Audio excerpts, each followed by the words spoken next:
Hello everyone. Today I'm going to show you the latest addition to our inventory management system, sales velocity and forecasting.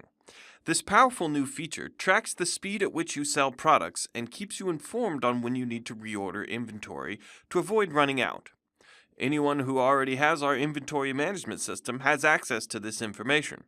So let's take a look and see exactly what this new feature does for your business. First, as the name says, there are two aspects to this new feature: sales velocity and sales forecasting. We are going to look at each one in depth, so let's start with velocity.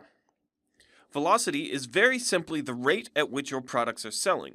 Each SKU has its own velocity, and velocity is measured in units per day. Knowing your sales velocity allows you to identify your fastest or slowest selling products and helps you make decisions like how much to reorder or what products need a little help from marketing.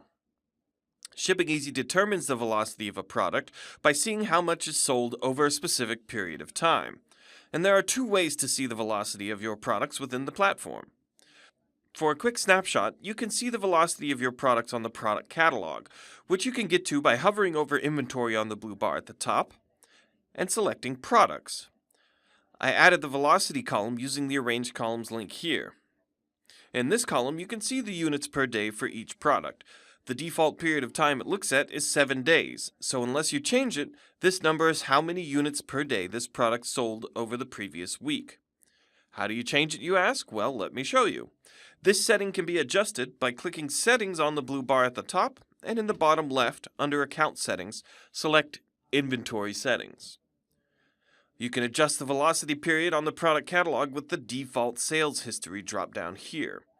Unless you select something from this drop-down, your velocity covers the last 7 days. But as you can see, it can be adjusted to 14, 30, 60, or even 90 days. If you want to rely on more recent sales as the common trend, set this to 30 days. But if you want to take a more balanced view over the last couple months, select 60 or 90 days of sales history. So now that we have a handle on velocity, let's talk about the other side of this feature, forecasting. Forecasting is basically what you use your sales velocity information for. We take the speed at which your products sell to determine when you need to reorder and how much to reorder when you do. Now there are a few terms I'm going to share with you that we use when talking forecasting. The three I want you to know are lead time, which is how long it takes your products to arrive into inventory once ordered, days to reorder or DTR, and quantity to buy or QTB. ShippingEasy now uses your lead time and sales velocity to give you accurate information for DTR and QTB. That is, you have this many days left to reorder this amount of product to avoid running out and missing a sale. So remember, quantity to buy is the number of units needed for the forecast period minus your existing inventory. And days to reorder is your stock on hand divided by the number of units sold per day minus the lead time it will take for your new stock to arrive. So back to our settings here, you can see you can set a global lead time for your products. If all your products come from the same manufacturer and take the same amount of time to get to you, set that lead time here. You can also set lead times for individual products, either in the product catalog by editing an individual product, or by uploading a CSV file with product information, including a lead time column. Check out the video on your screen now for help uploading product CSVs. If you don't specify a lead time anywhere, it is assumed to be 0. So you probably want to at least set a global lead time, and if some of your products take much longer or shorter to arrive, they would benefit from having lead time set at the product level for them. Then below we have the default forecast period. This is how long a period you want your ordered stock to last you. Whatever you set at this drop-down will determine your quantity to buy when creating a purchase order, as well as the contents of the forecasting reports. How long do you want your stock to last? Set it here. So for example, if you reorder once every month, set this to 30 days.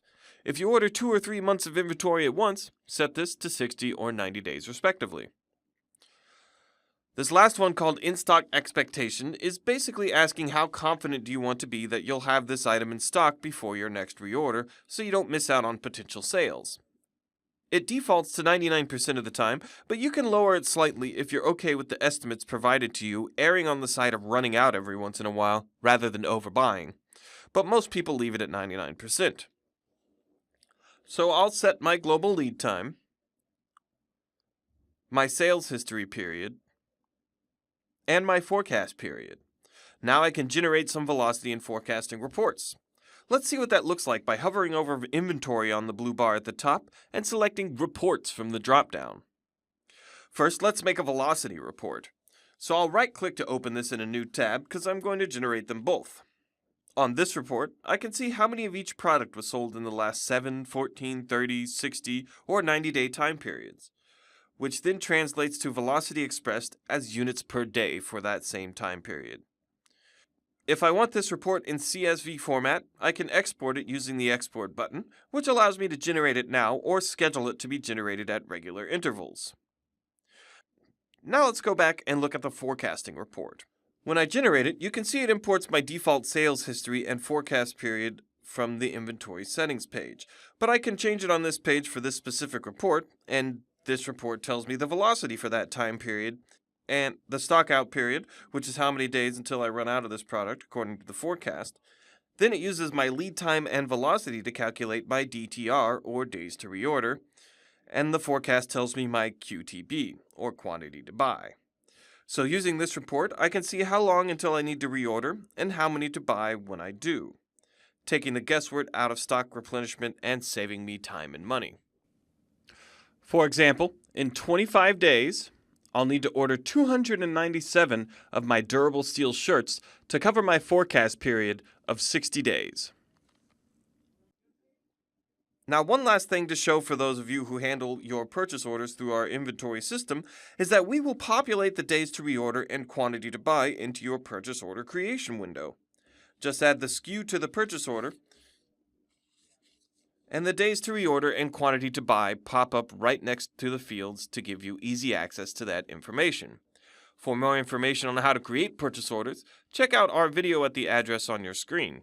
And to find the support articles about our new velocity and forecasting feature, click the Help Center in the bottom right and search Velocity and Forecasting. Choose the first result, and this little square opens it in a new window. There you go. Thanks for watching, everyone.